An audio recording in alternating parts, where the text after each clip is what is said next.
রাস্তাতে প্রচুর কুয়াশা, গাড়িগুলো আস্তে আস্তে চলতেছে, তেমন স্পিড নিয়ে চালাতে পারছে না। জনশূন্য, তেমন বেশি জনসংখ্যাও নেই রাস্তাতে। দেখেন চারদিকে যে পরিমাণে কুয়াশা, এত কুয়াশা আমি আসলে ঢাকাতে কম দেখেছি। অনেক কুয়াশা, বিল্ডিংগুলো একটু দূরের বিল্ডিংগুলো দেখা যায় না।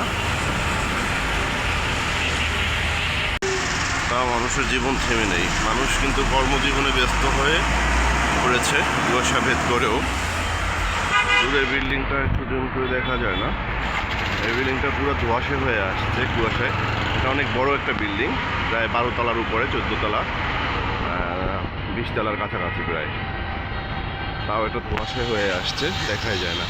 আর মাঝখানে কুয়াশার ভিতরে দেখেন গাড়ি পার্কিং করেছে, রাস্তার মাঝখানে করেছে, এখান থেকে লোক নিয়েছে। এখন কাছে নিয়ে আসছি সেই বিল্ডিংটা।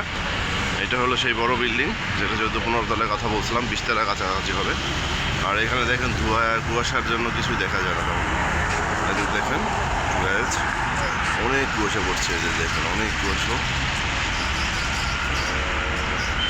ঢাকার সর্বোচ্চ কুয়াশা আজকে পড়েছে। গাড়ি কিন্তু তেমনভাবে স্টপ নেই, মানুষের জীবন কিন্তু শূন্য। এই কুয়াশার ভিতরেও রাস্তা পার হওয়ার জন্য প্রিকশন নিচ্ছে, অনেক স্পিডে গাড়ি চলতেছে। দেখেন কুয়াশায় আসলে জনজীবন অনেক বেশি।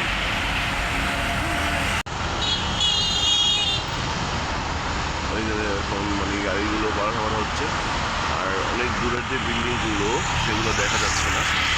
যে দেখুন